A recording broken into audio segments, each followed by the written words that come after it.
3వ అధ్యాయము 8వ వచనం. సారీ, ఎఫెసీ అంటాను. ఎక్లీషియాస్టస్, ప్రసంగి, శవోపదేశం. ఎక్లీషియాస్టస్, ప్రసంగి గ్రంథం 1వ అధ్యాయం 8వ వచనం. శవోపదేశన ఎవరైనా చదివి సహాయం చేస్తారా?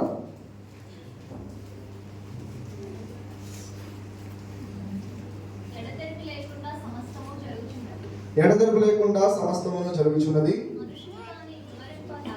మనుషులు దాన్ని వివరింపజాలరు. చూచుట చేత కన్నా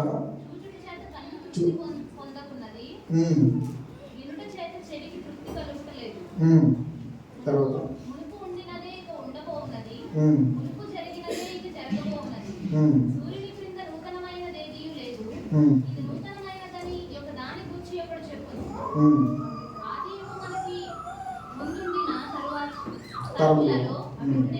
చాలమ్మా.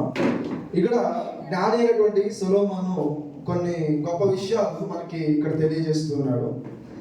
అయితే ఇక్కడ తెలియజేస్తున్నటువంటి విషయాల్లో నేను ఒక విషయాన్ని, ఒక మాటను ఈరోజు మీతో పంచుకోవాలని ఆశపడుతున్నాను. ఇక్కడ తరమును గురించి మాట్లాడుతున్నాడు కదా. ఆల్రెడీ ముందున్న తరంలోనే ఇప్పుడు కూడా ఉంది అని చెప్పి తరాన్ని గురించి మాట్లాడుతున్నాడు. తరము అంటే అర్థం ఏంటి? జనరేషన్ కదా. తరము అంటే జనరేషన్. ఈ భూమి మీద ఎన్నో జనరేషన్స్ ఉన్నాయా? ఒక జనరేషన్ ఉందా? ఒకే తరం ఉందా? చాలా తరాలు ఉన్నాయా?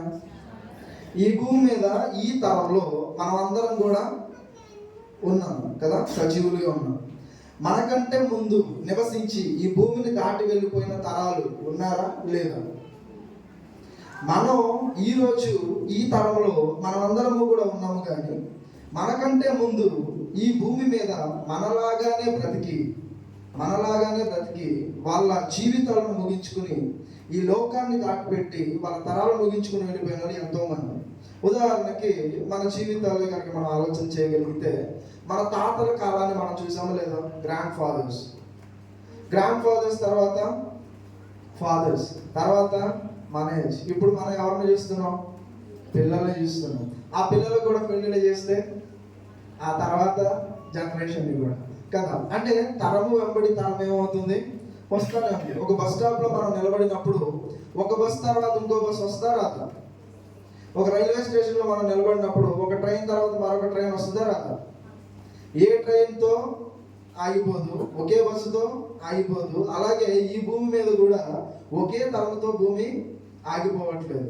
ఆదాము మొదలుకొని ఇప్పటి వరకు ఎంతో కోట్ల మంది బ్రతికారు. ఎన్నో తరాలు అనేవి భూమి మీద గతించిపోతూనే ఉన్నాయి.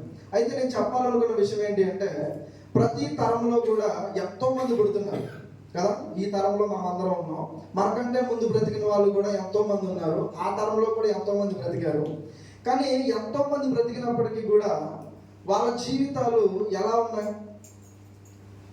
నేనేం చెప్పాలనుకున్నాను అంటే, ఒక తరంలో బ్రతికినటువంటి కొంతమంది ఆ తర్వాత తరం వాళ్ళకి ఒక ఇంపాక్ట్ని ఉంచి వెళ్ళిపోతారు. ఒక ప్రభావవంతమైనటువంటి జీవితాన్ని లేదా ప్రభావితం చేసేసి వాళ్ళు వెళ్ళిపోతారు. మరి కొంతమంది ఎలా ఉంటారంటే, ఎలాంటి ఇంపాక్ట్ లేకుండా, ఎలాంటి ప్రభావవంతమైనటువంటి జీవితాన్ని, ఒక మాదిరికరమైనటువంటి జీవితం వాళ్ళు జీవించకుండా వెళ్ళిపోయే వాళ్ళు ఉన్నారు. ఇలా మనం 2 రకాలైనటువంటి వ్యక్తులను మనం చూస్తూ ఉన్నాం. ఒకటి ఇంపాక్ట్ ఉంచి వెళ్ళిపోయేవాళ్ళు, రెండోది ఇంపాక్ట్ ఏది లేకుండా ఉంచేసి వెళ్ళిపోయేవాళ్ళు. నువ్వు ఎలా బ్రతికినా సరే ఏమైపోతావు? నువ్వు మంచిగా బ్రతికినా చెడ్డగా బ్రతికినా, నువ్వు ఎలా బ్రతికినా ఏమైపోతావు? చనిపోతావు. కానీ ఈ బ్రతుకులో, ఈ తరములో ఏదైనా మన జీవితాన్ని బట్టి కొంతమందినైనా సరే ప్రభావితం మనం చేయగలుగుతున్నామా? కొంతమందినైనా సరే మంచిగా మన ప్రవర్తనను బట్టి ఒక ప్రభావవంతంగా ఒక ఇంపాక్ట్ అనేది వాళ్ళపైన మన విషయంలో ఏమైనా ఉందా? మనల్ని బట్టి వాళ్ళని ఇంపాక్ట్ అవుతున్నారా? అంతటి ఆదర్శవంతంగా మనం ఏమైనా బ్రతకగలుగుతున్నామా అని ఎప్పుడైనా మనం ఆలోచన చేసామా? మన ఆలోచన అంతా ఎప్పటి వరకు ఉంటుంది అంటే, ఎలా ఉంటుంది అంటే మన విషయంలోనే ఉంటుంది మన ఆలోచన అంతా కూడా. కానీ ఈరోజు మనం ఆలోచించాల్సిన విషయం ఏంటి అంటే, మన ఇంపాక్ట్ అనేది, మన లైఫ్ అనేది ఖచ్చితంగా వేరొకరి మీద ప్రభావం చూపిస్తుంది. అది మీరు ఒప్పుకున్నా ఒప్పుకోకపోయినా, అది నువ్వు ఎలా బ్రతికినా బ్రతకపోయినా, నువ్వు మంచిగా బ్రతికినా చెడ్డగా బ్రతికినా, నీ లైఫ్ అనేది ఖచ్చితంగా వేరొకరి మీద ఇంపాక్ట్ అనేది చూపిస్తుంది. అది ఎలా చూపిస్తుంది అనేది కొన్ని విషయాలు మనం ఆలోచన చేయడానికి ప్రయత్నం చేద్దాం. ఉదాహరణకి మనందరికీ బాగా తెలిసినటువంటి ఒక వ్యక్తిని నేను జ్ఞాపకం చేస్తాను. ఎవరు ఆమె అంటే మదర్ తెరీసా. మదర్ తెరీసా గురించి ఎంతమందికి తెలుసు?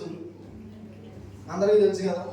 ఇప్పుడు ఆమె తరంలో ఎంతో మంది ఉన్నారు కదా. కానీ ఇవాళకి కూడా ఆమెను మనం జ్ఞాపకం చేసుకోగానే మనకి ఏం అర్థం అవుతుంది? ఆమె పేరు తలవంగానే ఆమె గురించినటువంటి కొన్ని విషయాలు మన మనసులోకి వస్తాయి. ఏమని ఆలోచన వస్తాయి మనకి?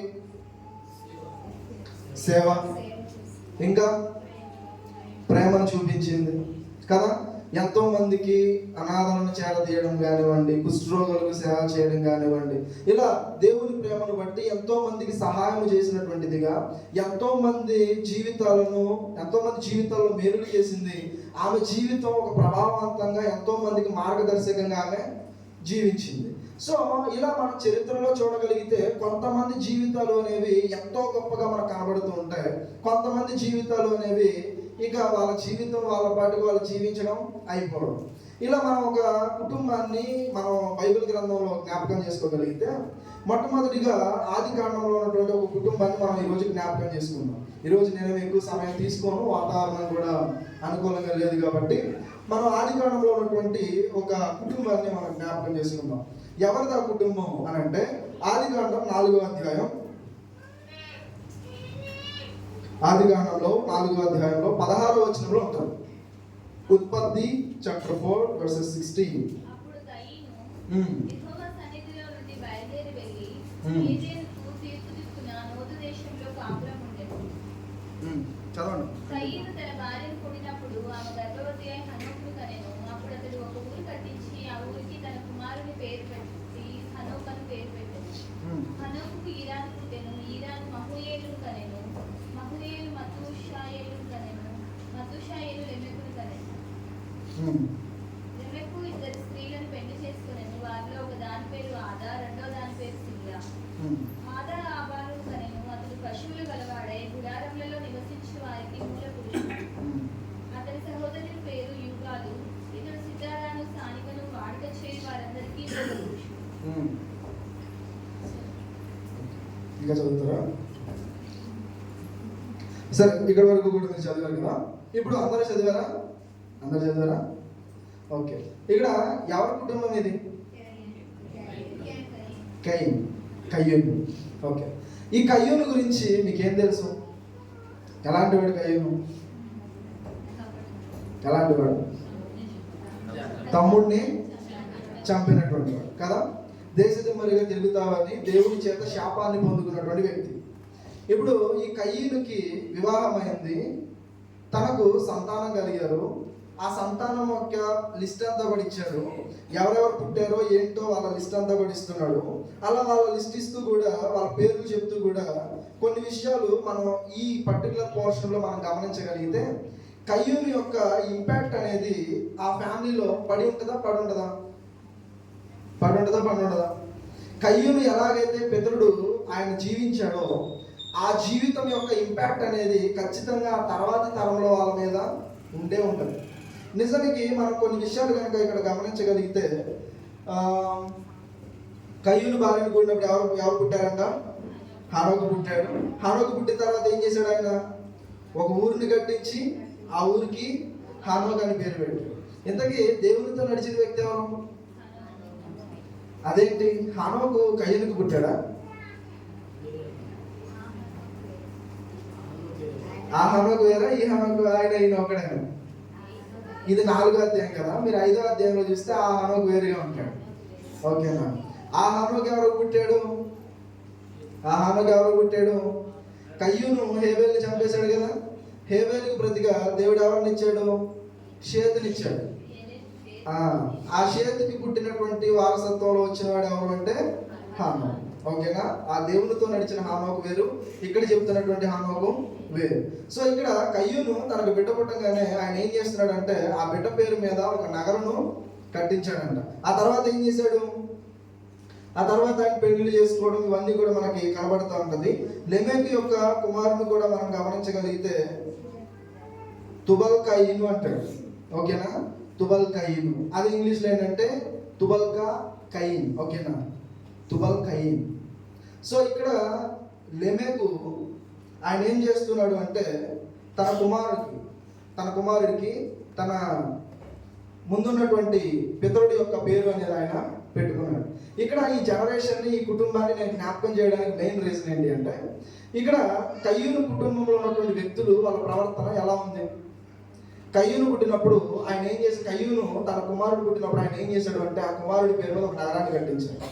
ఆ తర్వాత తరంలో వచ్చినటువంటి వాళ్ళు ఏం చేస్తున్నారంటే తూబాలు అనేటువంటి ఒక వ్యక్తి ఏమో మ్యూజిక్ ఇన్స్ట్రుమెంట్స్ కానీ అవి కానీ వాటి యొక్క నిర్మాణకుడిగా ఆయన కనబడుతూ ఉంటాడు. ఒక వ్యక్తి ఏమో పనిముట్లు చేసే విషయంలో ఆయన కనబడుతూ ఉంటాడు. ఇలా వీళ్ళందరూ కూడా కనబడుతూ ఉన్నారు అని అంటే మనకేం కనబడుతుంది అంటే వాళ్ళు వాళ్ళ సొంత పనుల మీద బిజీగా ఉన్నారు.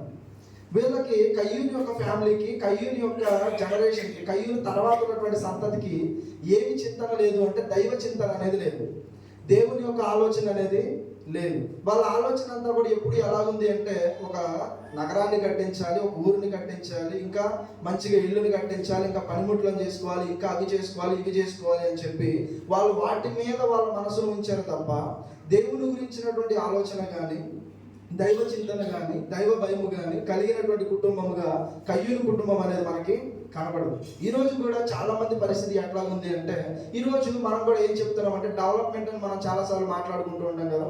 మనం డెవలప్మెంట్ చూస్తున్నామా చూడట్లేదా? మనం పుట్టిన దగ్గర నుంచి ఇప్పటి వరకు కూడా ఏదైనా సరే డెవలప్మెంట్ని మీరు అబ్జర్వ్ చేశారా? ఏదన్నా డెవలప్మెంట్ ఉందా? సపోజ్ కొన్ని డెవలప్మెంట్స్ నేను చెప్తాను. మన చిన్నప్పుడు మనం చూస్తే ఎక్కువగా టీవీస్ అంత ఉండేవి కాదు. ఎక్కువగా ఏం కనిపించేవి మనకి? రేడియోలు కనిపించేవి కదా. ఇప్పుడు రేడియో కాలం ఏమైపోయింది? అయిపోయింది. తర్వాత ఏమొచ్చినాయి? టీవీలు వచ్చినాయి. అప్పుడు టీవీలు కూడా ఎంత ఉండేవి? చాలా పెద్ద పెద్దగా ఉండేవి టీవీలు, కొంచెం బ్లాక్ అండ్ వైట్ టీవీలు. తర్వాత ఏమొచ్చినాయి?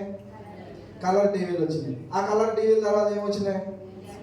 ఎల్ఈడి టీవీలు, స్మార్ట్ టీవీస్ వచ్చినాయి. తర్వాత కంప్యూటర్స్ వచ్చినాయి.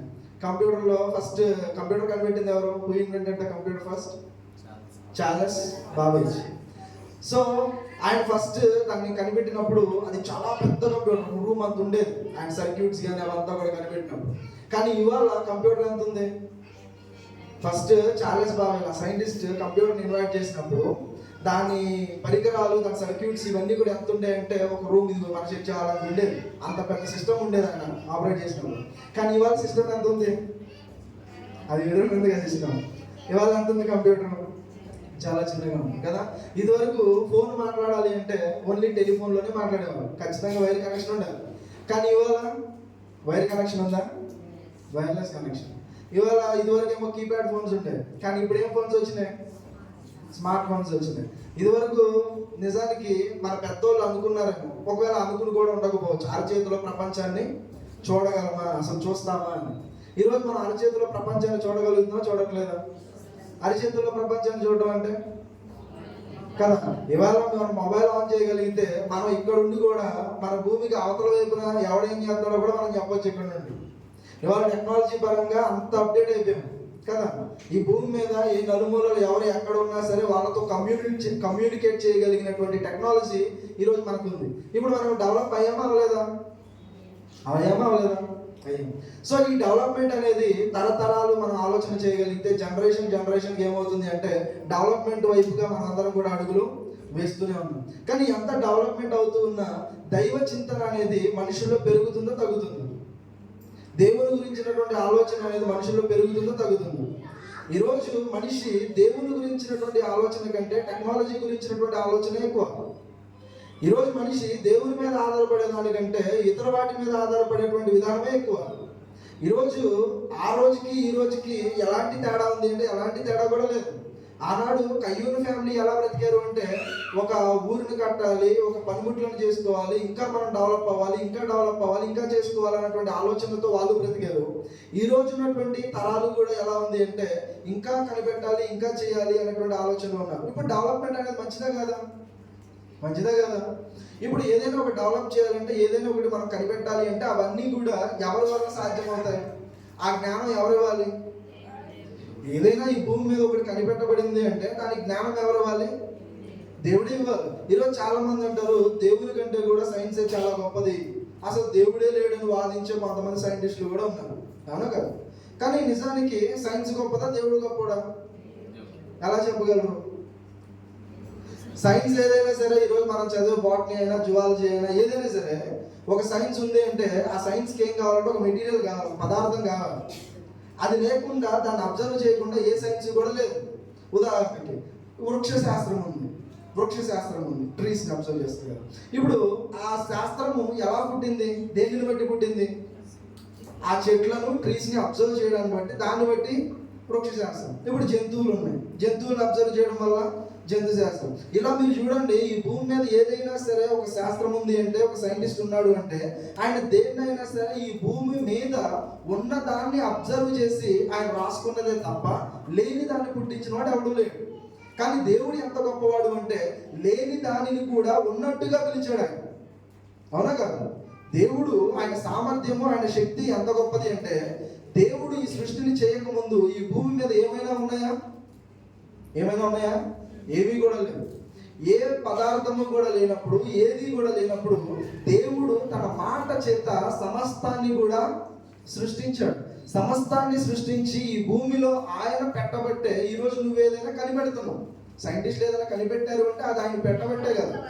ఆయన పెట్టకుండా, ఆయన చేయకుండా ఏదైనా సరే వాళ్ళు కనిపెట్టగలరా? కనిపెట్టలేదు. సో ఈరోజు మనం ఆలోచించవలసినటువంటి విషయం ఏంటి అంటే, దేవుని యొక్క ఆలోచన, దైవ చింతన అనేది ప్రతి ఒక్కరికి కూడా ఉండాలని. దేవునికి వేరుగా మనం ఈ లోకంలో ఏది కూడా సాధించలేము. ఏదైనా మనం సాధించగలుగుతున్నాం, మనం చేయగలుగుతున్నాము అంటే అది కేవలము కూడా ఎవరి కృపను బట్టి, ఎవరిచ్చిన జ్ఞానాన్ని బట్టి, దేవుడిచ్చిన జ్ఞానాన్ని బట్టి. కానీ ఈరోజు తరంలో మనకేం మిస్ అయిపోతుంది అంటే, ఆ దేవుని యొక్క భయము అనేది మిస్ అయిపోతుంది. ఎందుకు నేను ఇంత నొక్కి ఈ విషయం నేను చెప్తున్నాను అంటే, ఈరోజు మనమే ఉన్నాం, మన పిల్లలకి ఏం నేర్పిస్తున్నాం? మన పిల్లలకి ఏం నేర్పిస్తున్నాం? ఒకరోజు స్కూల్కి వెళ్ళకపోతే మీ ఫీలింగ్ ఏంటి? వారం రోజులు మీ పిల్లలు స్కూల్ మానేస్తే మీ ఫీలింగ్ ఏంటి? నెల రోజులు స్కూల్ మానేస్తే మీ ఫీలింగ్ ఏంటి? ఏమనిపిస్తుంది మీకు? అదే నెల రోజులు చర్చి మానేస్తే మీ ఫీలింగ్ ఏంటి? ఇప్పుడు అర్థమవుతుందా? నెల రోజులు స్కూల్ మానేశాడు, ఏమనిపిస్తుంది మీకు? అదే నెల రోజులు చర్చికి వెళ్ళాలా, ఏమనిపిస్తుంది మీకు? ఏమనిపించట్లేదు? రెండో ఒకటేనా? ఎక్కడ బాధగా ఉంటుంది ఎక్కువ? ఏది మానేస్తే బాధగా ఉంటుంది? స్కూల్ మానేస్తే బాధ ఎక్కువ ఉంటుంది. ఎందుకు బాధ? స్కూల్ మానేస్తే ఎందుకు బాధ? ఎందుకోసం? పిల్లల భవిష్యత్తు కదా. ఇప్పుడు పిల్లల్ని ఇంత కష్టపడి పొద్దున్నే లేచి వాళ్ళ కోసం వంటలు చేసి, బట్టలు వేసి, ఇప్పుడు అల్లరి పిల్లలు ఉన్నారంటే వాళ్ళని రెడీ చేసి స్కూల్కి పంపించడం అంటే చాలా కష్టం. ఇప్పుడు అలాంటి పిల్లలతో పాటలు పడి పాపం రెడీ చేసి ఇంత తిప్పలు పడి ఎందుకు వాళ్ళని స్కూల్కి పంపించాలి? వాళ్ళు మంచి భవిష్యత్తు కావాలి, మంచిగా వాళ్ళు చదువుకోవాలి కదా. ఇప్పుడు స్కూల్కి పంపించే విషయంలో యాజ్ అ పేరెంట్స్గా మీకున్న ఇంట్రెస్ట్ చర్చికి పంపించే విషయంలో ఉందా? ఒకరోజు స్కూల్కి వెళ్ళకపోతే బాధపడే మీరు, ఒకరోజు చర్చికి వెళ్ళకపోతే అమ్మో నా పిల్లలు ఈరోజు చర్చికి వెళ్ళలేదా అని బాధపడే వాళ్ళు ఉన్నారు ఈ రోజుల్లో. ఫైన్ కదా. అంటే మన ఆలోచన ఎలా మారిపోయిందో చూడండి. ఈరోజు లోకస్తులకి మనకి పెద్ద తేడా ఏం లేదు. ఒకవేళ మనం జయరావు గారు అన్నట్టు ఫైన్ వేస్తే మాత్రం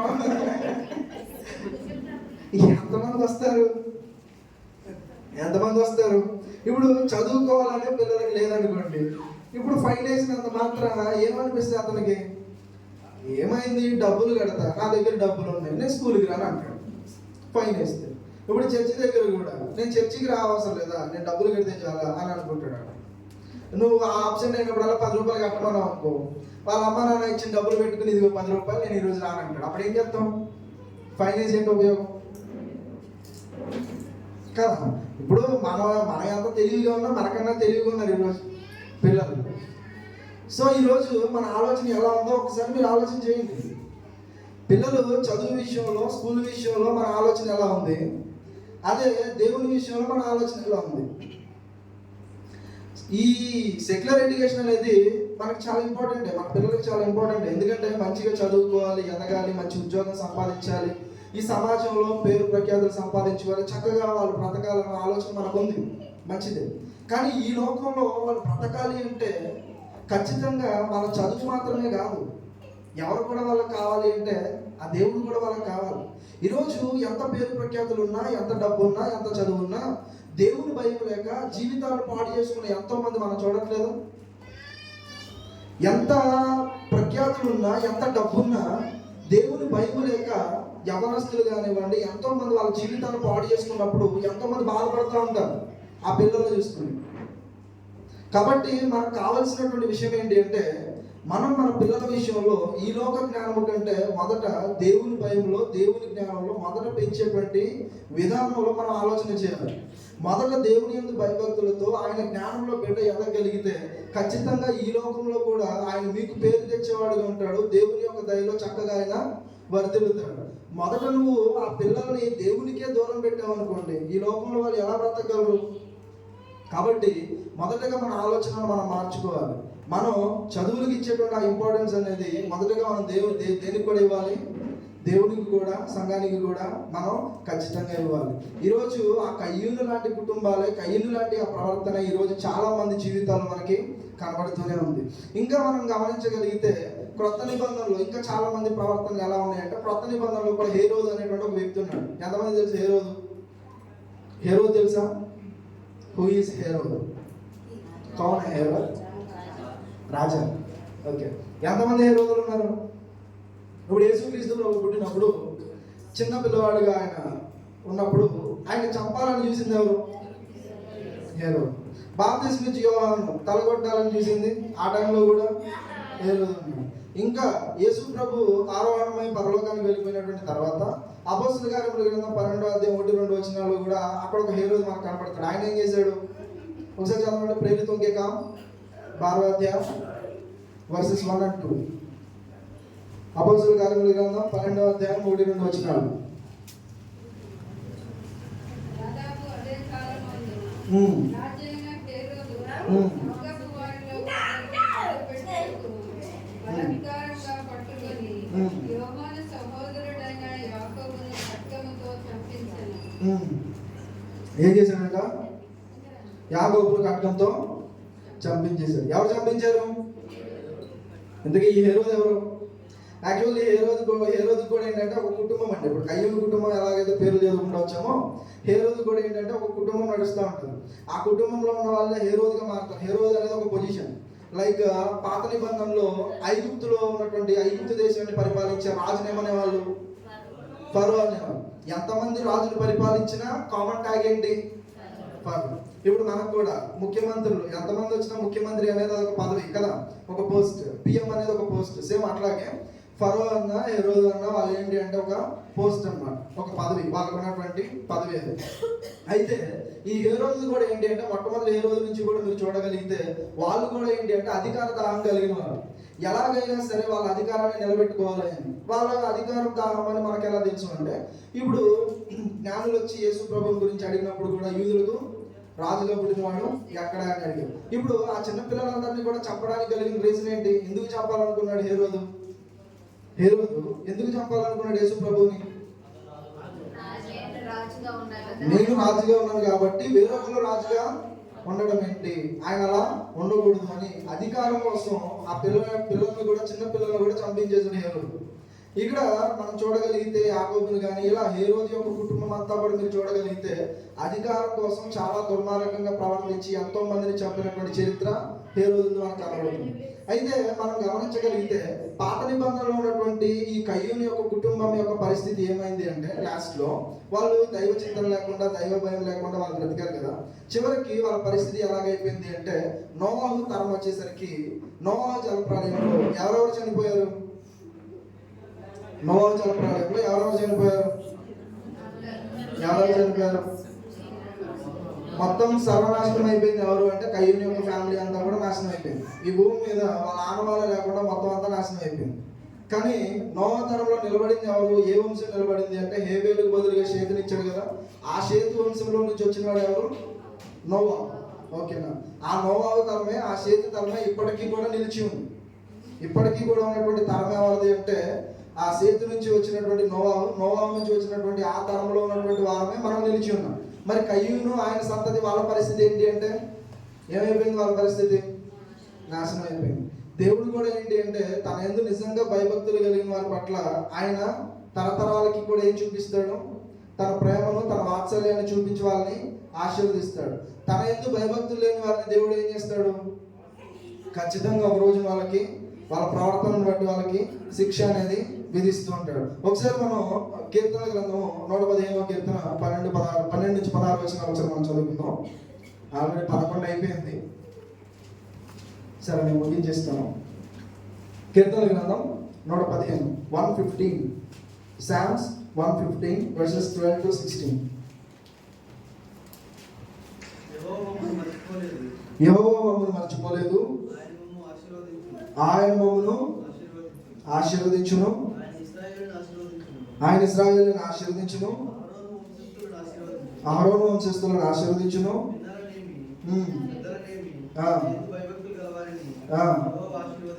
ఆయన యందు భయభక్తులు కలిగిన వారిని యెహోవా ఆశీర్వదించును.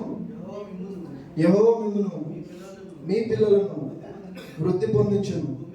భూమి ఆకాశములు సృజించిన యెహోవా చేత మీరు ఆశీర్వదించబడిన వారు. ఆకాశములు యెహోవా వశము, భూమిని ఆయన నరులకు ఇచ్చింది. ఇప్పుడు దేవుడు ఆయన యందు భయభక్తులు కలిగిన వారిని ఆశీర్వదిస్తాడు, ఆశీర్వదించడం. ఆయన ఎందు భయభక్తులు కలిగిన వారినే కాదు, ఆయన పిల్లల్ని కూడా, వారి పిల్లల్ని కూడా ఏం చేస్తాడు? వృద్ధి పొందిస్తాడు, ఆశీర్వదిస్తాడు.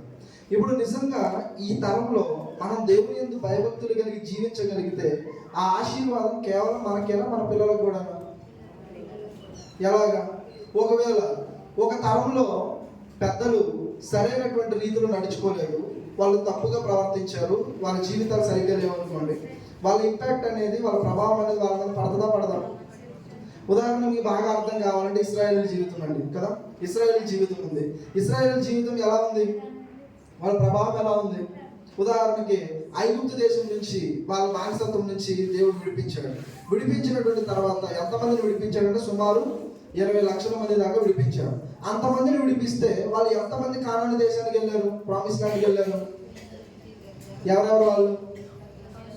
యెహోషువ, కాలేబు. ఇప్పుడు కొన్ని లక్షల మందిని బానిసత్వం నుంచి విడిపిస్తే కేవలం 2 మాత్రమే ఆ కానాను దేశానికి వెళ్ళారు అంటే మిగిలిన వాళ్ళ పరిస్థితి ఏంటి? మిగిలిన వాళ్ళు ఏమైపోయారు? అరణ్యంలోనే అందరూ కూడా నాశనం అయిపోయారు. ఇంకా ఇశ్రాయేలు చరిత్ర న్యాయాధిపతుల గ్రంథానికి వెళ్తే మీకు తెలుస్తుంది వాళ్ళు ఎలా ఉంటారంటే, వాళ్ళు పాపము చేస్తూ ఉంటారు, దేవుడు వాళ్ళని శిక్షిస్తూ ఉంటాడు, మరలా వాళ్ళు పశ్చాత్తాపడుతూ ఉంటే మరలా వాళ్ళని విడిపిస్తాడు, మరలా తప్పు చేసి పాపం చేస్తూ ఉంటే వాళ్ళని మరలా దేవుడు శిక్షిస్తూ ఉంటాడు. ఇప్పుడు మనం అబ్జర్వ్ చేయాల్సిన విషయం ఏంటి అంటే, దేవుణ్ణి విడిచిపెట్టి ఆయనకి వ్యతిరేకంగా ఎవరైతే పాపం చేస్తారో ఖచ్చితంగా వారి మీదకి ఏమొస్తుంది? శిక్ష అనేది వస్తుంది. ఇప్పుడు ఎవరైతే నిజంగా ఆయన యందు భయభక్తులు కలిగి ఉంటారో వారి పట్ల దేవుడు ఏం చూపిస్తున్నాడు? ఖచ్చితంగా ఆశీర్వాదాన్ని చూపిస్తున్నాడు. ఇప్పుడు పెద్దవాళ్ళు ఏదైనా తప్పు చేస్తే, లేదా పెద్దవాళ్ళ యొక్క పాపము పిల్లల మీద పడదా? నేను మరలా అడుగుతున్నా, పెద్దవాళ్ళు పాపం చేశారనుకో, ఆ పాప ఫలితాన్ని పిల్లలు అనుభవిస్తారా? అనుభవించరా? యాక్చువల్గా ఒకరు చేసినటువంటి పాపానికి ఇంకొకరు బలైపోతారా? ఇప్పుడు ఒక వ్యక్తి పాపం చేశాడు అనుకుందాం, ఒక తండ్రి పాపం చేశాడు అనుకుందాం, ఆ పాపాన్ని బట్టి ఆ పిల్లవాడు కూడా ఆ పాపానికి, ఆ పాప శిక్షకు అర్హుడా? ఉదాహరణకి ఒక ఇంటి యజమాని ఉన్నాడు అనుకుందాం. ఆ ఇంటి యజమాని ఏం చేశాడు అంటే ఒక నేరం చేశాడు అనుకుందాం. ఓకేనా? ఏదో ఒక నేరం చేశాడు, ఒక దొంగతనమో హత్యో ఏదో ఒక నేరం చేశాడు. ఇప్పుడు ఆ నేరం చేయడాన్ని బట్టి అతన్ని తీసుకుని వెళ్ళి ఎక్కడ పెడతారు? జైల్లో పెడతారు. ఇప్పుడు ఆ ఇంపాక్ట్ అనేది, ఆ శిక్ష అనేది ఎవరు అనుభవిస్తారు? ఆ చేసిన తప్పుకు బట్టి శిక్ష ఎవరు అనుభవిస్తారు? ఆ ఇంట్లో వాళ్ళు అనుభవిస్తారా? చేసిన వ్యక్తి అనుభవిస్తాడా? తప్పు చేసిన వాడు ఎవరైతే ఉన్నారో ఆ చేసిన తప్పును బట్టి కోర్టు కూడా ఆయనకి శిక్ష విధిస్తుంది. కానీ ఆయనను బట్టి ఫ్యామిలీ ఏమవుతారంటే సఫర్ అవుతారు. ఎలాగా? ఇప్పుడు ఆయన ఉన్నాడు అనుకోండి, చక్కగా కుటుంబ యొక్క పోషణ చూసుకుంటాడు. ఏం చూసుకుంటాడు? నార్త్ కొరియాలో అంతేనా? ఇక్కడ ఇండియాలో అలా కాదా? నార్త్ కొరియా దాకా వెళ్ళారు. తండ్రిని పోతే వాళ్ళని కూడా శిక్షిస్తారా? ఓకే, యాక్చువల్గా అదే న్యాయస్థానం తండ్రి పోతే కొడుకుని శిక్షించడం అది అన్యాయం కదా. యాక్చువల్గా ఒకళ్ళు చేసిన తప్పుకి ఇంకొకరిని శిక్ష విధించడం అనేది చాలా తప్పండి. ఇప్పుడు దేవుడు కూడా ఏంటి అంటే, ఇక్కడ న్యాయస్థానం కూడా ఏంటంటే, ఒకరు తప్పు చేస్తే ఆ తప్పు చేసిన వ్యక్తిని జైల్లో పెడతారు, శిక్షిస్తారు. కానీ ఆయన్ని నమ్ముకున్న వాళ్ళ పరిస్థితి ఏంటి, సమాజంలో వాళ్ళ పరిస్థితి ఏంటి? ఇప్పుడు ఆయన నమ్ముకున్న బిడ్డలు ఉన్నారు, భార్య ఉంది, ఇప్పుడు వరకు చక్కగా ఇంట్లో కావాల్సిన అన్ని తెచ్చి పెడుతున్నాడు, వాళ్ళకి చక్కగా చూసుకుంటున్నాడు. ఇప్పుడు ఆయన మంచిగా ఇంటిని చూసుకునేవాడు చక్కగా వెళ్ళి జైల్లో కూర్చున్నాడు. వీళ్ళ పరిస్థితి ఏంటి? వీళ్ళ పరిస్థితి ఏంటి? వీళ్ళ పోషణ సంగతి ఏంటి? వీళ్ళ స్కూల్ సంగతి ఏంటి? వీళ్ళ పరిస్థితి ఏంటి?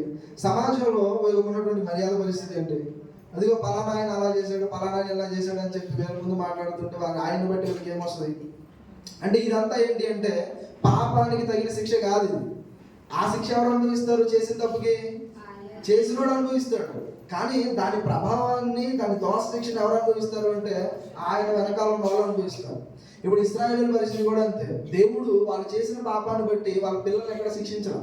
ఒకవేళ అలాగే శిక్షించాలనుకుంటే కానాను దేశానికి ఎవరు వెళ్ళేవాళ్ళు? వాళ్ళిద్దరే వెళ్ళేవాళ్ళు. ఎవరిద్దరు వెళ్ళేవాళ్ళు? యెహోషువ, కాలేబు, వాళ్ళిద్దరే కదా వెళ్ళిందని మీరు అనొచ్చు. కానీ వాళ్ళతో పాటు ఇంకెవరున్నారు?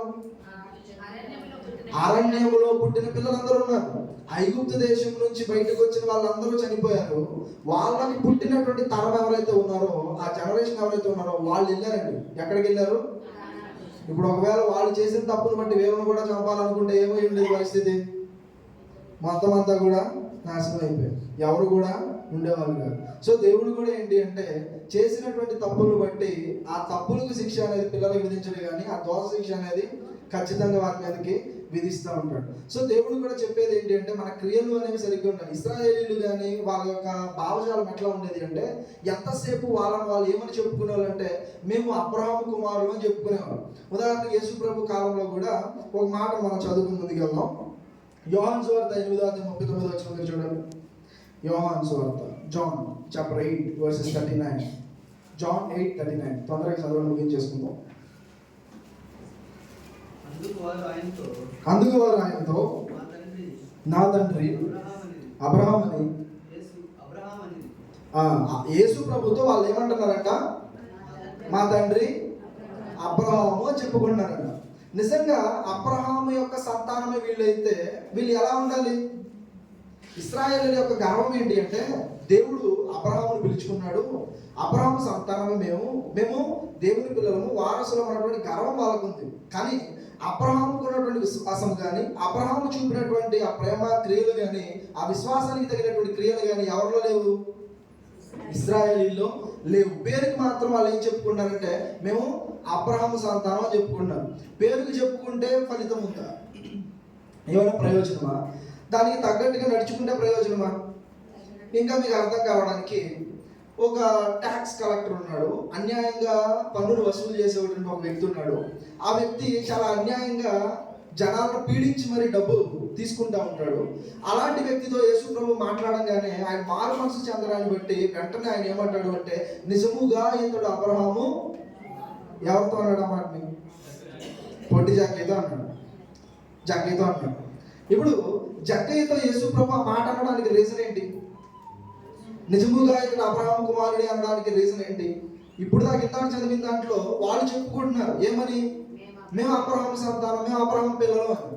కానీ ఇక్కడ యేసు ప్రభువే అన్నాడు జక్కయ్యని చూపించి, ఇతడు నిజంగా అబ్రహాము కుమారుడే అని. ఏంటి రెండింటిలో తేడా ఏంటి? యేసు ప్రభు ఇతడు అబ్రహాము కుమారుడు అన్నంలో ఉన్న డిఫరెన్స్ ఏంటి? వాళ్ళంతటి వాళ్ళు మేము అబ్రహాము పిల్లలము సంతానం అని చెప్పుకోవడం ఉన్న తేడా ఏంటి? రెండు ఒకటేనా వేరు వేరు? ఎలా వేరు వేరు? ఈయన మనసు మార్చుకున్నాడు, ఓకే. ఇంకా రెండింటికి తేడా ఏంటి? ఇశ్రాయేలీల్లో శాస్త్రులు పరిశీలు వేదల్లో ఏం లేదు అంటే, సరైన మారు మనసు లేదు, విశ్వాసం లేదు, విశ్వాసానికి తగిన క్రియలు లేవు, వాళ్ళకి క్రియలు లేవు. కానీ ఇక్కడ ఈ పొట్టి చక్కీలో ఏం కనబడుతుంది అంటే, మొదట విశ్వాసం కనబడుతుంది, విశ్వాసానికి తగిన క్రియలు కనబడుతుంది. అందుకే కదా ప్రభు ఒక మాట చెప్పాడు, ఇదిగో నేడు నీ ఇంటికి రక్షణ వస్తుంది జక్కయ్య అని అనగానే వెంటనే ఎంత గొప్పగా రియలైజ్ అయ్యాడంటే, ఎంత గొప్పగా తన మనస్సును తన యొక్క ఆలోచనలు మార్చుకున్నాడంటే, అన్యాయంగా తీసుకున్న వాళ్ళందరికీ ఇచ్చేస్తా, పేదవాళ్ళందరికీ కూడా సగాన్ని ఇచ్చేస్తానని చెప్పి తనకున్నటువంటి ఆస్తి కంటే కూడా ప్రభువు ఇచ్చేటువంటి రక్షణ గొప్పదని భావించాడు. అందును బట్టి ఈ జక్కయ్యను ఏమంటాడు అంటే ఇతడు అబ్రహాము కుమారుడు అంటాడు. అబ్రహాం యొక్క ఆలోచన ఏంటి చెప్పండి? అబ్రహాం ఆలోచన ఏంటి? ఇస్సాకుని ఇవ్వడానికి ఇష్టపడ్డాడు, ఇవ్వలేదా? ఇష్టపడడానికి ఇస్సాకుని ఇవ్వడానికి ఇష్టపడ్డాడు, ఇష్టపడలేదా? ఎందుకు ఇష్టపడ్డాడు ఇస్సాకుని ఇవ్వడానికి? ముసలితనంలో 100 సంవత్సరాలు అప్పుడు ఇస్సాకు పుడితే ఇస్సాకుని ఇవ్వాలన్న ఆలోచన ఎందుకు వచ్చింది ఆయనకి? అడిగింది ఎవరు ఇక్కడ? అడిగింది ఎవరు? దేవుడు. దేవుని కంటే కూడా నా గర్భాన పుట్టినటువంటి నా బిడ్డ కూడా నాకు ఎక్కువ కాదు అన్న త్యాగపూరితమైనటువంటి ఆ విశ్వాసానికి తగినటువంటి క్రియ మనకి ఎవరిలో కనబడుతుంది? అబ్రహాంలో కనబడుతుంది. ఇప్పటి వరకు కూడా ఈ జక్కయ్యలో కూడా ఏముంది అంటే ధనాన్ని అధికంగా ప్రేమించాడు, అందుకే కదా అంత సంపాదించుకున్నాడు.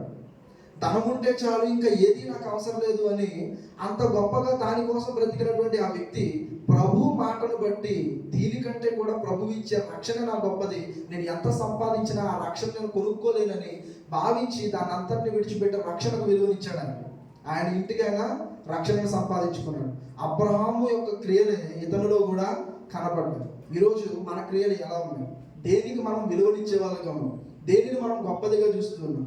ఈ లోకంలో ఉన్న వాటినా, ధనాన్న లేదా దేవుణ్ణి? దేన్ని మనం గొప్పగా చూస్తున్నాం? ఈరోజు దేన్ని గొప్పగా చూస్తున్నాం?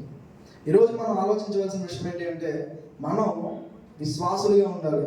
ఇంకా అంటాడు, ఎవరైతే అబ్రహాం యొక్క సంతానముగా పిలువబడాలి అంటే అది కేవలం యూదులు కాదు, ఇశ్రాయేలు కాదు, మనం కూడా ఎవరో ఇప్పుడు అబ్రహాం సంతానమా కాదా? ఎలా సంతానం అవ్వగలం అబ్రహాం సంతానం అని?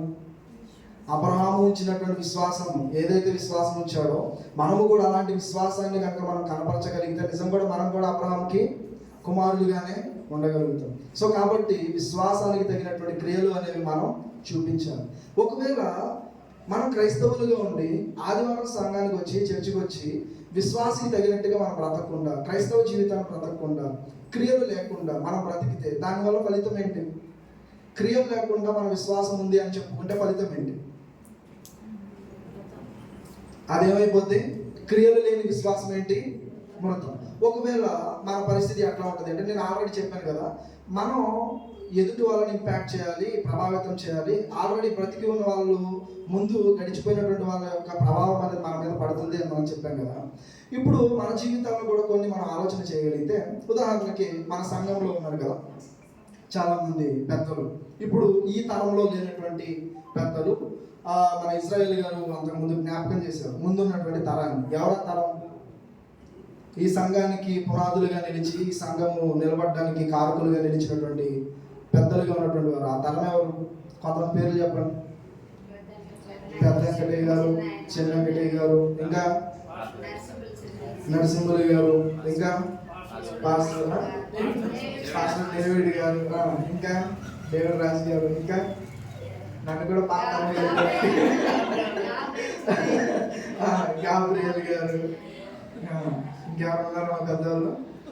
ఇప్పుడు ఈ తరంలో ఉన్నటువంటి దేవదానం గారు కానివ్వండి ఉన్నారు. ఇంకా అంటే ఆ తరాన్ని మనం జ్ఞాపకం చేసుకుంటున్నాం. ఆల్రెడీ మీరు ముందు జ్ఞాపకం చేశారు, నేను మరలా జ్ఞాపకం చేస్తున్నాను. ఇప్పుడు ఆ తరాన్ని చూసినప్పుడు మనకి ఏమనిపిస్తుంది? నిజంగా నాకైతే చాలా హ్యాపీ అనిపించింది. ఎందుకంటే ఫస్ట్ టైం నేను ఇక్కడికి వచ్చినప్పుడు వాళ్ళు పెద్దలుగా వాళ్ళు ఎంత గొప్ప నిర్ణయం తీసుకున్నారు అంటే వాళ్ళ సంతానమే అందరూ కూడా, ఆ పెద్దలుగా ఉన్నటువంటి వాళ్ళ సంతానమే, ఆ సంతానం చెదిరిపోకూడదు, ఆ సంతానం పాడైపోకూడదు, ఆ సంతానం ఒకటిగా ఉండాలి అని వాళ్ళు ఒకటిగా ఉండడం కాదు కానీ ఒక సంఘముగా ఏర్పడడం నిజంగా చాలా గొప్ప విషయం. ఒక కుటుంబంగా నిలబడడం గొప్ప విషయమే, కానీ దానికంటే ముందు దేవునికి ప్రథమ స్థానాన్ని ఇచ్చి ఒక సంఘముగా ఏర్పడి అసలు ఇలా కొనసాగడం అనేది నిజంగా చాలా గొప్ప విషయం. నేను అనుకుంటా ఈరోజు మన జీవితంలో చూస్తున్నటువంటి ఈ ఆశీర్వాదం ఏదైతే ఉందో, మనం అనుభవిస్తున్నటువంటి ఈ ఏదైతే మనం అనుభవిస్తున్నాం, ఇవన్నీ కూడా ఎవరిని బట్టి వచ్చినాయి? తల్లిదండ్రులను బట్టి కదా. వాళ్ళు చేసినటువంటి వాళ్ళ త్యాగాలు కావచ్చు, వాళ్ళ ప్రార్థన జీవితం కావచ్చు. నిజానికి కొంతమంది వాళ్ళని జ్ఞాపకం చేసుకుంటే బాగా ప్రార్థనా పరురాలుగా ఇజ్రాయేల్ గారి అమ్మగారిని, ఆవిడే కదా శుభమ్మ గారా, చాలా ప్రార్థనా పరురాలుగా, ఇలా రవీనా సిస్టర్ కూడా చాలాసార్లు చెప్తా ఉండేది. మా పెద్దవాళ్ళు వాళ్ళు చేసినటువంటి వాళ్ళ ప్రార్థనలు, వాళ్ళు చేసినటువంటి వాళ్ళ కృషి ఈరోజు మేము విధంగా నిలబడ్డాం. లేకపోతే ఎక్కడో ఆంధ్రాలో మారుమూలను ఎక్కడో బతికే పల్లెటూరులో ఉన్న వాళ్ళం ఈరోజు మా స్థితి ఈ ప్రదేశంలో ఇక్కడ ఇలా ఉంది అంటే ఎవరిని బట్టి ఇక్కడ మేము నడిపించబడ్డామంటే మా తల్లిదండ్రులను బట్టి కదా. అంటే తల్లిదండ్రులు మంచి మార్గంలో నడిపించబట్టి వాళ్ళు ఇక్కడికి రాబట్టి ఈరోజు ఈ జనరేషన్ రేపటి మీ పిల్లల జనరేషన్ అనేది చాలా చక్కగా ఉంది. ఒకవేళ మీ తల్లిదండ్రులు కనుక ఇక్కడికి రాకపోతే అక్కడే ఏదో కూలీనాలి చేసుకుంటా పొలంలో పని చేస్తే మన పరిస్థితి ఎట్లా ఉండేది కదా. కాబట్టి తల్లిదండ్రుల యొక్క కృషి అనేది నిజంగా ఎంతో ఉంది. వాళ్ళ యొక్క కష్టము వాళ్ళ ఫలితము అనేది ఆ ఫలితాన్ని ఆశీర్వాదముగా ఈరోజు మీరు అందరూ కూడా అనుభవిస్తున్నారు. మనం తల్లిదండ్రులు చూస్తున్నప్పుడు వాళ్ళు మనకి ఎన్నో నేర్పించారు కదా. వాళ్ళు మాటలతో చెప్పి నేర్పించినవి కొన్ని అయితే, కొన్ని క్రియలతో చూపించినవి కూడా కొన్ని ఉంటాయి. ఉదాహరణకి ఎలా ఉంటాయంటే అవి ఎట్లా ఉంటాయంటే, ఈరోజు మనం అందరం ఉన్నాం కదా. ఈరోజు మనం అందరం కూడా మన పిల్లలందరూ కూడా చాలా చక్కగా ఉండాలని మనం కోరుకుంటాం కదా. ఎవరైనా ఏ తల్లిదండ్రులైనా ఏం కోరుకుంటారు? పిల్లలు మంచిగా ఎదగాలని కోరుకుంటారు. ఇప్పుడు ఒక తండ్రి ఉన్నాడు అనుకుందాం. ఆ తండ్రి ఎప్పుడు చూసినా బాగా తాగుతాడు, రెండోది బాగా సిగరెట్ కలుస్తాడు, చెడు వ్యసనాలన్నీ బాగా ఉన్నాయి. కానీ ఈయన ఏమనుకుంటాడు? తనలాగానే తన పిల్లోడు అయిపోవాలనుకుంటాడా, లేకపోతే మంచిగా ఉండాలని కోరుకుంటాడా? ఒకవేళ ఈయన నా పిల్లోడు మంచిగా ఉండాలని ఈయన కోరుకున్నాడు, కానీ తర్వాత తరంలో ఏమైద్ది? తర్వాత కొన్నాళ్ళకి ఏమైద్ది? ఇతను ఏం చూస్తూ ఉంటాడు? ఎవరిని చూస్తూ ఉంటాడు? ఈయన ఎంత మంచిగా ఆ బిడ్డ విషయంలో కోరుకున్నా వీడికి ఏమనిపిస్తుంది అంటే, ఒక రోజు మా నాన్న రోజు తాగుతున్నాడంటే, రోజు బాగా తాగుతున్నాడంటే ఏదో దానిలో ఉంది కాబట్టి తాగుతున్నాడు, కాబట్టి ఖచ్చితంగా నేను కూడా దాన్ని కనీసం టేస్ట్ అయినా చూడాలనుకుంటాడు. బాగా దానికి వ్యసనం అయిపోవాలనుకోడు, కానీ టేస్ట్ చూడాలనుకుంటాడు. అక్కడ చాలు, అది టేస్ట్ చూసాక ఏమనిపిస్తుంది? దానిలో కంటిన్యూ అయిపోతాం. ఇప్పుడు ఈ తండ్రి ఆ పిల్లవాడికి నేర్పించాడా? ఇలా నువ్వు తాగురా నాన్న అని నేర్పించడా? కానీ ఈయన ఏం చేశాడు? తన క్రియలలో చూపించాడు. యాక్చువల్గా పిల్లలు ఎక్కువ నేర్చుకునేది ఎక్కడో తెలుసా? మనం చెప్పే మాటలను బట్టి కాదు, మనం నడుచుకునే నడవడికను బట్టి. మనం అంటాం పిల్లలు ఎక్కువగా ప్రార్థన చెయ్యి అని, కానీ మనం మాత్రం వాళ్ళ ముందు ఎప్పుడు ప్రార్థన చేయము. మనం అంటాం పిల్లల్ని బాగా బైబిల్ చదువు అని, మనం మాత్రం వాళ్ళ ముందు ఎప్పుడు బైబిల్ చదవం. ఇప్పుడు పిల్లలకు నేర్పించే ముందు మనం కనుక వాళ్ళకు ముందు చక్కగా పొద్దున్నే లేచి ప్రార్థన చేస్తూ ఉంటే మనల్ని చూస్తున్నటువంటి పిల్లలు ఏమనుకుంటారు? అరే మా అమ్మ నాన్న ఇంత చక్కగా వాళ్ళు ప్రార్థన చేసుకుంటున్నారు, కనీసం నేను కూడా ప్రార్థన చేసుకోలేకపోతున్నాను. మనల్ని చూసి పిల్లలు రావాలని మనం బైబిల్ చదువుతూ ఉంటే మనల్ని చూసి పిల్లలు కూడా ఆ అలవాటులు నేర్చుకోవాలి. నిజంగా చెప్పి కొట్టి ఏం నేర్పించలేరు. మీరు నేర్పించగలరా? ఎంత కొట్టినా ఎంత తిట్టినా వాళ్ళకి ఏం నేర్పించలేదు మీరు. ఇప్పుడు కావాలంటే మీరు చూడండి, ఇప్పుడు రణవీరుని కానీ రితు కానీ ఎవరైనా కూర్చోబెట్టి చదువు అన్నా వాళ్ళు చదవరు. ఎందుకు చదవరు? ముందు ఎవరు చదవాలి? ఇమ్మాన్యుయల్ గారు రైచల్ గారు కూర్చొని చదవాలి, అంతే కదా. ముందు పిల్లలకి ఏంటి అంటే కొట్టడంతోనో తిట్టడంతోనో వాళ్ళని ఏంటి మార్చలేము, వాళ్ళ ప్రభావం చూపించలేము. కానీ ఎప్పుడు వాళ్ళలో మార్పు వస్తుంది అంటే, ఎప్పుడు వాళ్ళు చదవడానికి ఇష్టపడతారు అంటే మొదట మనం కూర్చున్నప్పుడు, మనం చేస్తున్నప్పుడు కదా. ఇప్పుడు రేపటి తరానికి ఒక ఇంపాక్ట్ మనం చూపించాలి అంటే ముందు మనం ఎలా ఉండాలి? సరిగ్గా ఉండాలి వద్దా? దైవ భయంతో ఉండాలి వద్దా? మనం దైవ భయంతో ఉండి విశ్వాసానికి తగిన క్రియలు ముందు మనం చేస్తే మనల్ని చూస్తున్న పిల్లలు ఏం చేస్తారు? ఖచ్చితంగా ఆ మార్గంలో వాళ్ళు నడుచుకుంటారు. ఇప్పుడు మన తరంలోనే మనమే ఉన్నాం. మనం ఏమో చెప్పుకుంటాం ప్రతిసారి కూడా, ఆదివారం ఆరాధన 9 గంటలకి ఎన్నింటికల్లా వచ్చేదని చెప్తాం? 11గా 12గా. ఆదివారం 9ంటికి కాబట్టి 9ంటికి రావాలని చెప్తాం. మనం ఏం చేస్తాం? ఇంట్లో పనులన్నీ చూసుకుని తీరిగ్గా తర్వాత లేట్గా వస్తాం. ఇప్పుడు మనల్ని చూస్తున్నటువంటి వాళ్ళ పరిస్థితి ఏంటి? ఇక్కడ 3 జనరేషన్స్ ఉన్నాయి. చర్చిలో కూడా 3 జనరేషన్స్ ఉన్నాయి. ఒకటి పెద్ద జనరేషన్, పెద్దోళ్ళు. రెండోది యవనస్తులు, యూత్. మూడోది సండే స్కూల్ పిల్లలు. ఓకేనా? ఇప్పుడు పెద్దోళ్ళు మీరున్నారు కదా, మీ ఇంపాక్ట్ అనేది ఎవరి మీద పడుతుంది? యవనస్తుల మీద పడుతుంది. ఇప్పుడు పెద్దోళ్ళుగా మీరే మాట అన్నప్పుడు, మీరే టైంకి రానప్పుడు పిల్లలకి ఏమనిపిస్తుంది? మీరు ఏ ప్రభావాన్ని ఏమనిపిస్తుంది?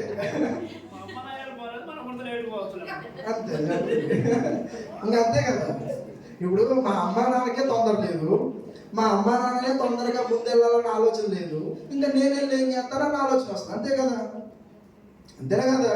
ముందు మనం తొందరపడి ముందు మనం వెళ్ళాలన్న ఆలోచన మనకే లేకపోతే మనల్ని చూస్తున్న మన పిల్లలు ఎలా వస్తారా? సో పెద్దోళ్ళుగా మీరు గుర్తుపెట్టుకోండి, మీరు చేస్తున్నటువంటి ఏదైతే క్రియలు ఉన్నాయో అవి యవనస్తుల మీద ఇంపాక్ట్ పడుతుంది. రేపటి నుంచి మీకోసం కాదు, మీ ఈ యూత్ కోసం కూడా మీరు ఆలోచన చేయండి. ముందు మనం యూత్కి 9ంటికి రమ్మన్నావా?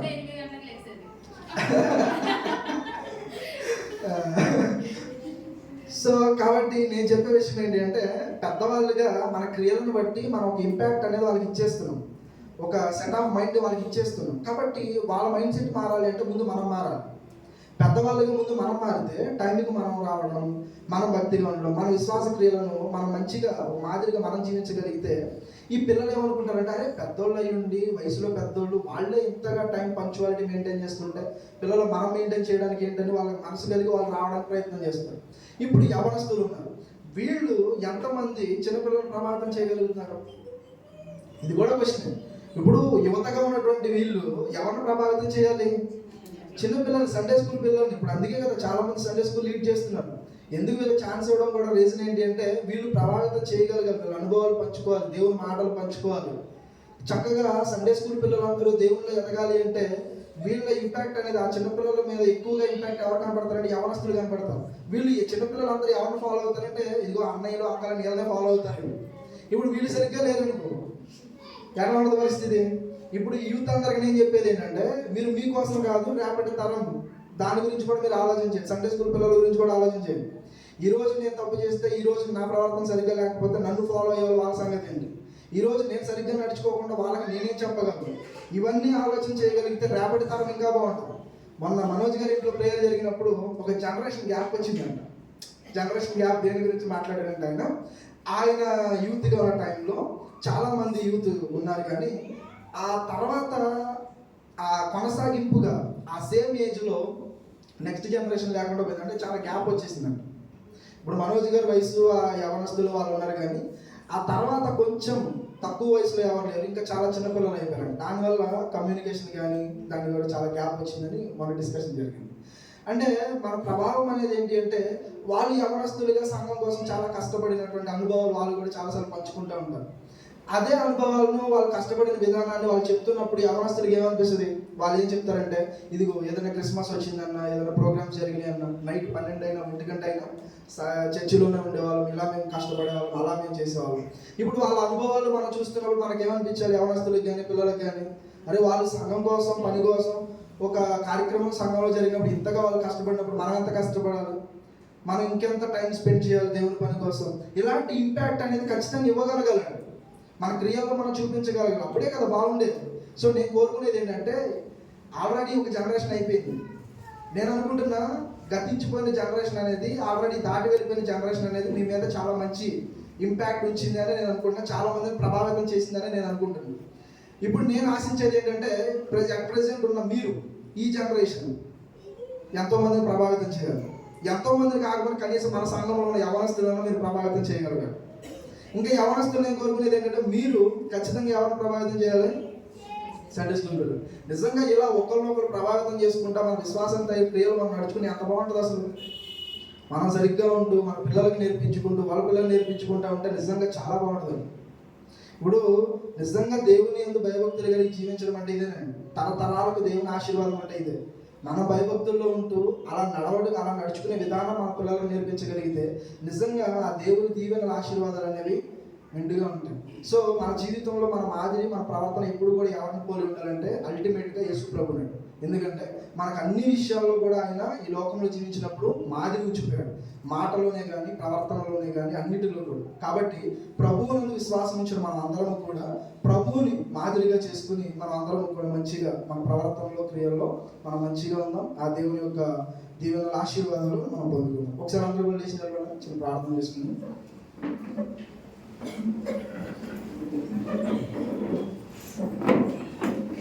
అందరూ కూడా కళ్ళు మూసుకోండి. అందరూ కూడా కళ్ళు మూసుకోండి. చిన్న ప్రార్థన చేసుకోండి.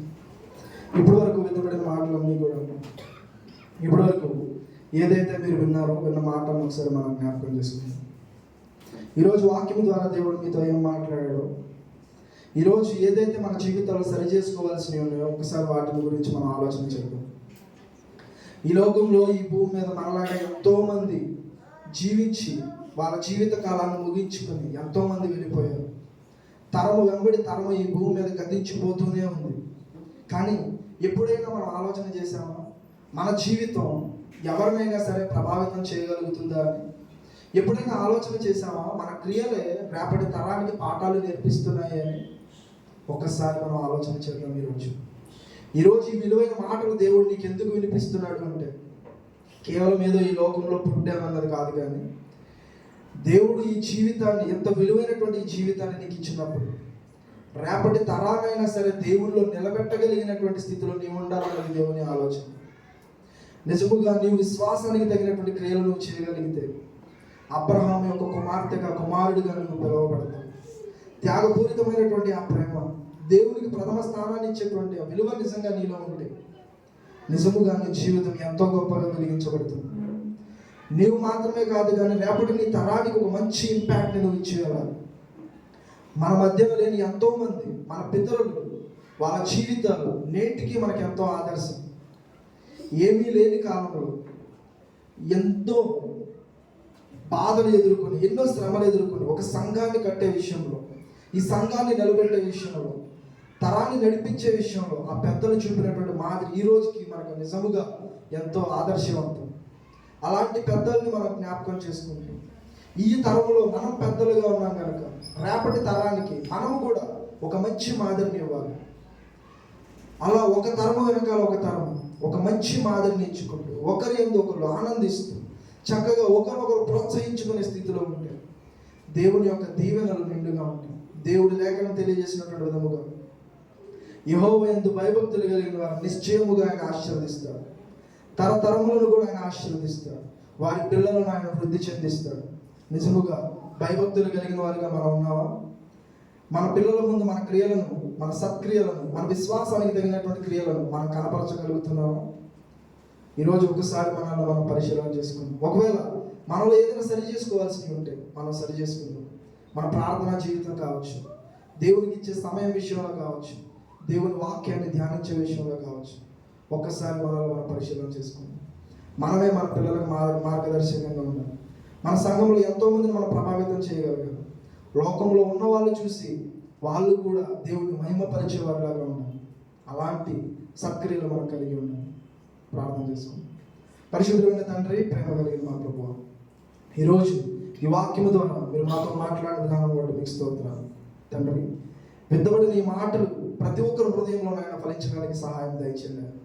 కేవలం విని మర్చిపోయే వారిగా ఉండకుండా విన్న మాటలు ఎప్పుడూ కూడా హృదయంలో ఉంచుకొని నాయన ఎల్లప్పుడూ కూడా విశ్వాసానికి తగినటువంటి క్రియలు వారు చేస్తూ ఎంతో మందిని నీలో బలపరిచేటువంటి ఆ విధానంలో నీ బిడ్డలు ఉండడానికి సహాయం దయచేయండి నాయన.